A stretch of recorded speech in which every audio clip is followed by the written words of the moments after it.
Hi guys, welcome to or welcome back to Cooking with Pouncy. Today I'm going to make a pot of beef stew, and we're going to get started in just a little bit and doing this beef stew, and this is the way Pouncy does it. So bear with me and I'll be right back. Okay guys, so here's what we got started on this beef stew project here. I've already diced up my vegetables. Almost looks like a mirepoix here, but I got my vegetables cut. I got my celery, I've got my carrots, and I've got my onions. I've also got potatoes here, and just hold those up so you can see them. And they're already diced. I got them in about 1 inch little cubes of potatoes. That's 7 of these red potatoes. And of course I peeled them and I quartered them and then I diced them. So they're in about 1 inch pieces. You can cut yours either way, any way you'd like to cut them. These here, carrots are a little bite-sized, if you will. I think you can see that as well. Just little bite-sized pieces. And I did this pretty much the same thing with the onions. The celery is a little bit finer, all right? So what I'm going to be doing here is I'm going to be braising off my meat. And here's the meat. The stew meat, it's called. And beware when you go to the store and it just says stew meat and it doesn't tell you what kind of meat it is. I went to my local market today after having decided what I was going to do. And I was looking for meat to make stew, and it said stew meat, or meat for stew. So, and again, I say be careful because that tells me also that it's a much lesser grade of meat, which is what you do with that cut of meat when you make stews and stuff, okay? And so, usually it'll say chuck or something, but I was laughing by myself with my face mask on today, and you guys know why I have my mask on. But as I was looking at it, because all it said was beef for stew, and I thought, okay, here we go, which means I got to cook it a long time, and it's going to be fine. It's going to be just fine. Anyway, I'm going to add to that flavor process here. I've got some bay leaves. I'll be putting a couple of bay leaves in there. I've got some coarse ground black pepper that's going to go in there to taste for seasoning. I've got some regular salt, iodized salt here as well. I've got some garlic salt just for a little garlic flavor. I've used minced garlic as well, but I just want to put a little garlic flavor in there. I've got some beef stock as well, and I'll be using that for my liquid. I've also got some flour here. This is all-purpose flour that I'm going to be using as well. I've got some oil, just regular vegetable oil, that I'm also going to use as a starter when I start to braise off my meat. Okay, all right. I've got some kitchen bouquet here hiding behind there. I'll be using a bit of this for browning the color of my gravy as I start to make my gravy using my stock and the flour that I'm going to be putting on the beef. Now again, there's a lot of ways to make beef stew, and I'm going to do this one on top of the range because I've done it before on top of the range, and the end result is akin to what happens when you cook it in a Dutch, put it in a Dutch oven, put it in the oven and all that stuff as well, okay? But anyway, so I won't even coat this. I'm gonna start searing it with the no flour on it, just the oil, and I'm gonna use about, and you'll see this in the ingredient list.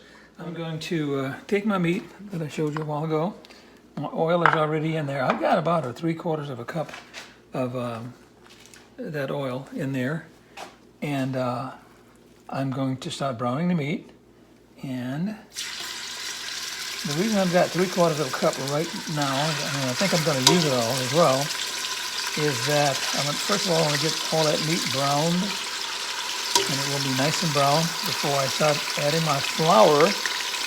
And before I start adding my flour, if I determine I've got too much oil in there, I'll just drain some of that oil off to a degree that I'll just have enough to absorb my flour to be absorbed by it, okay?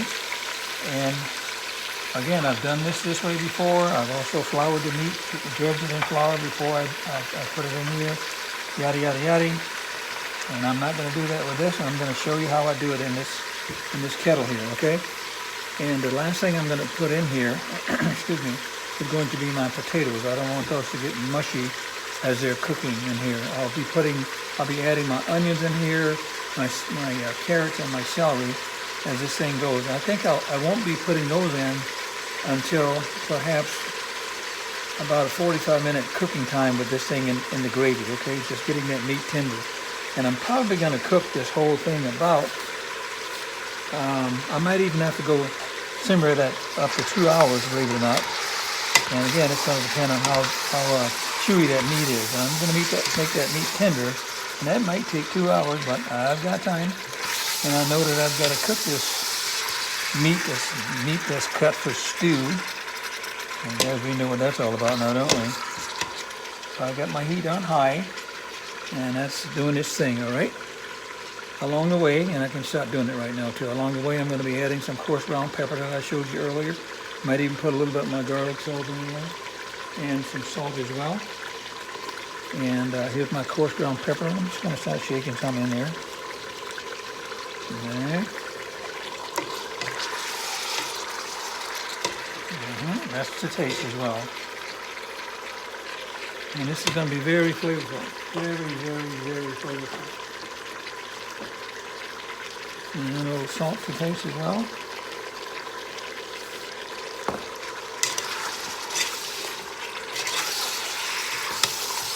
What's going to happen, guys, when this starts to brown, and you'll see what's going to be happening here.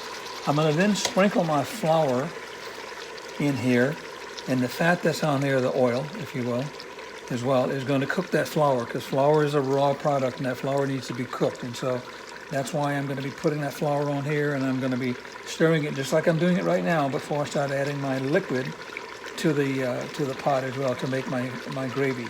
Now you might be thinking, well, that gravy's going to be lumpy. No, it's not. It's not going to be lumpy. The key is to continue to stir it until you get the consistency that you want, and you go from there.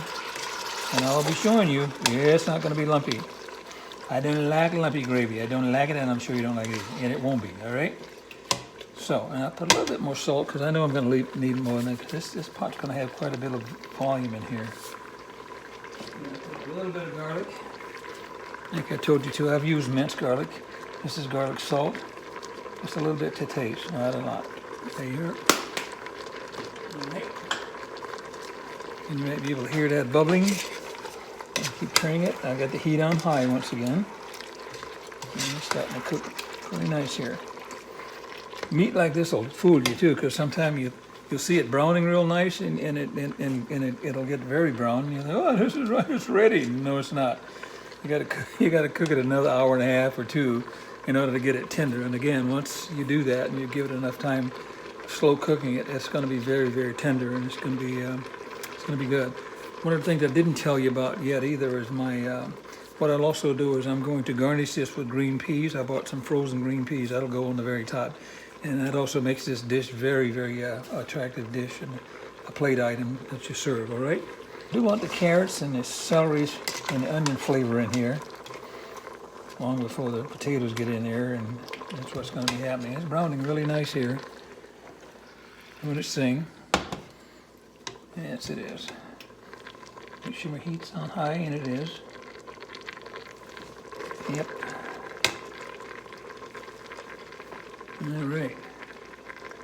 All right, guys. We're going to continue cooking this. It's going to take a little bit to get it brown like I want it, but I'll show you what that's going to be about in just a little bit. All right. All right, guys. It's looking pretty good. It's cooking. Actually boiling in its own juices here, which is what I want. So we got to get this meat tender. Remember? See just how we got to cook it for about 3 days. I'm just kidding.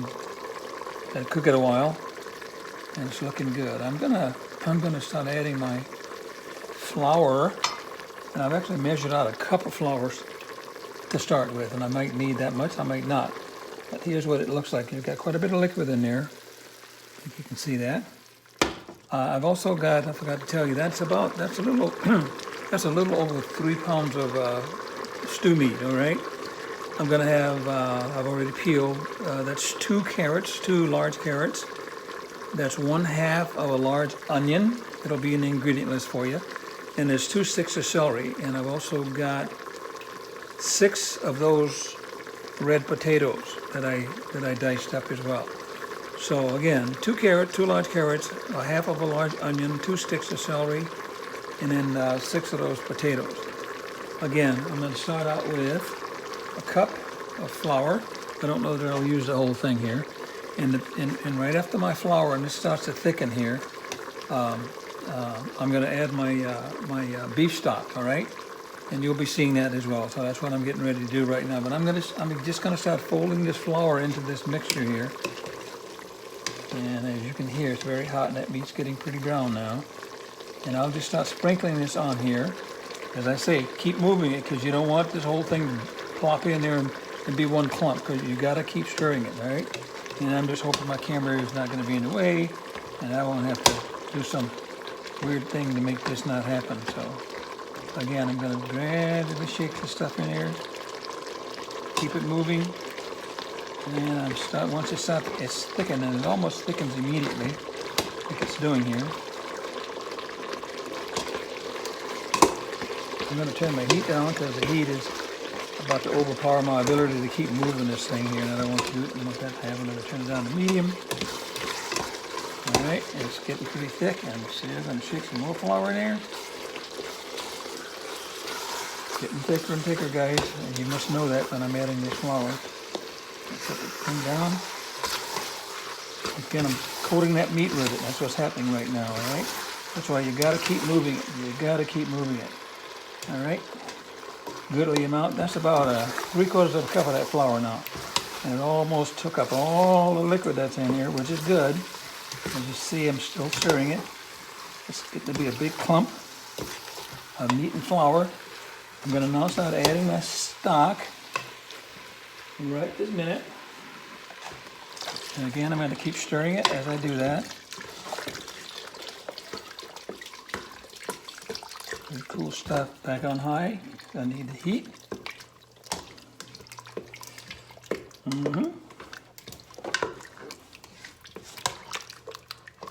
That's looking good, guys. It's looking very good. Notice I'm continuing to stir. You got to continue to stir it because you don't want that flour to lump up on you. And it's looking really good. Consistency is pretty thick, and that's good too because I'm going to continue to add more liquid or more stock.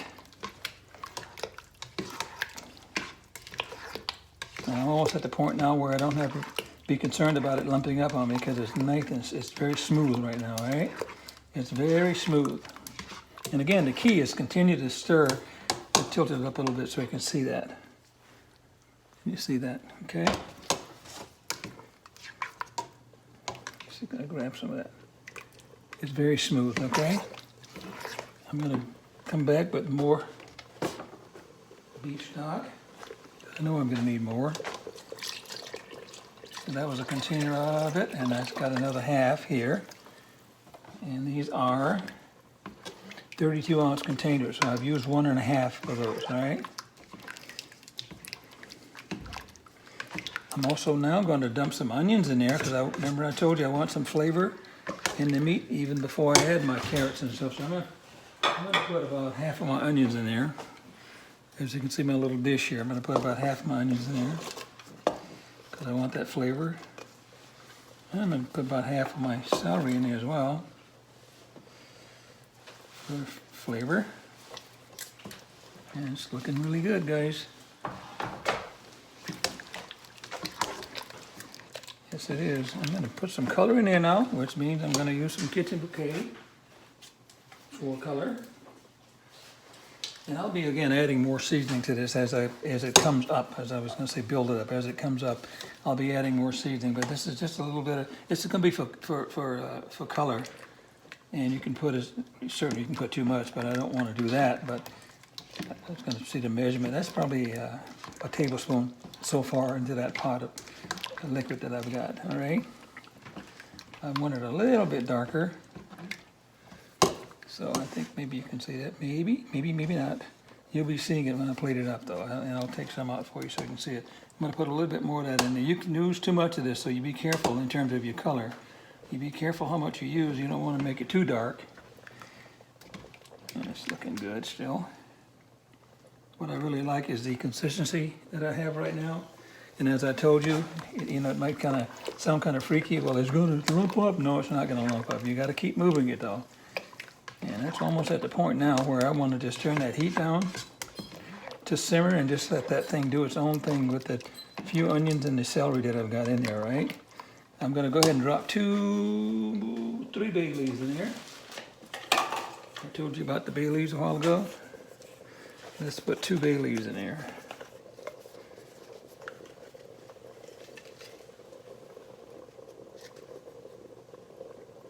About 2.5. All right. Now this is really looking good, guys. It is not even close to being ready, of course. And I think you might be able to see this.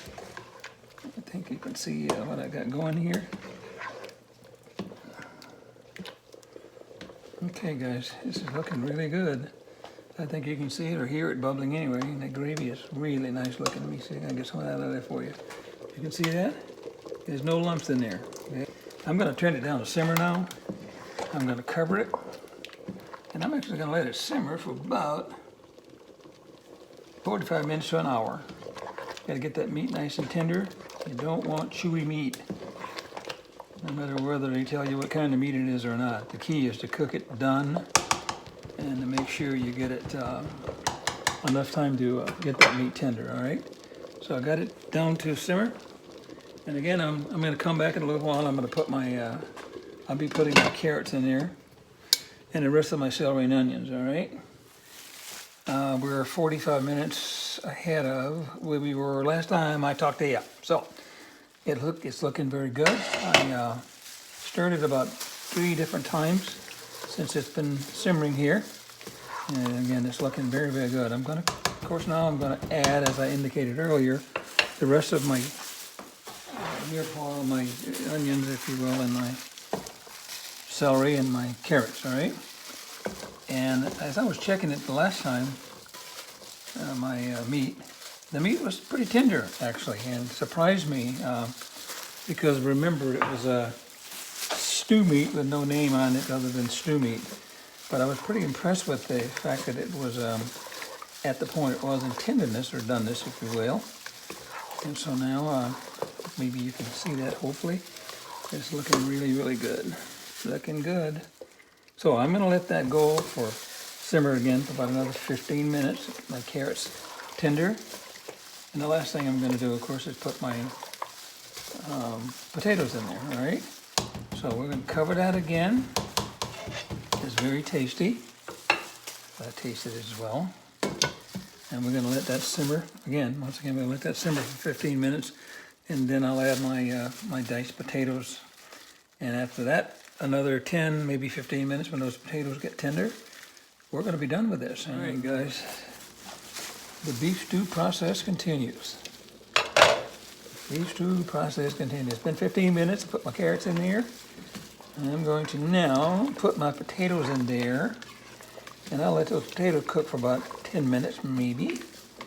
I think 10 minutes will be sufficient on those. The carrots are really nice there. I drained the water off my potatoes. Because remember, these, it's been a little while, but I drained the water off of them, and I didn't have to do anything else because they didn't turn brown because I had them in the water. So I'm going to put these in that, as I indicated earlier, these are 6 of those red potatoes. So let's put these in here.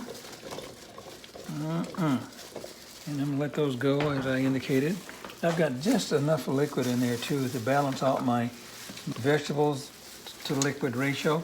It's going to be really nice. Those potatoes are going to leach some water as well. And I don't want to make it, won't get too thin, but I think I compensated for that when I put the whole thing together. That is really looking good, guys. Okay. Also tastes very good.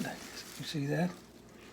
I see a little bay leaf trying to escape out of there. I'll take it out before I serve this, of course. And I'll cover that. And again, I'm going to let that go for about 10 minutes. And the potatoes should be nice and still firm, not mushy. And I'll be ready to serve it. So I'll be back with you in a little bit.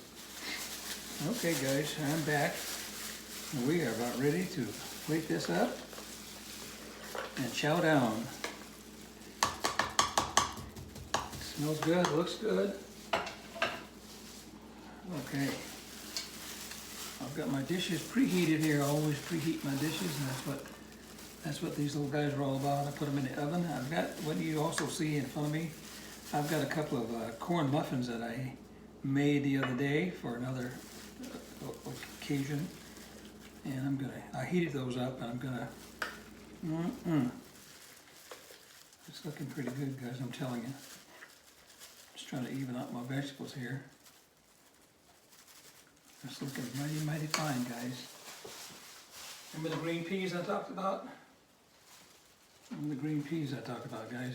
Now these peas are frozen peas. I did not cook them and I will not cook them. I just heated them up, made them hot. And let's just stick a muffin right here.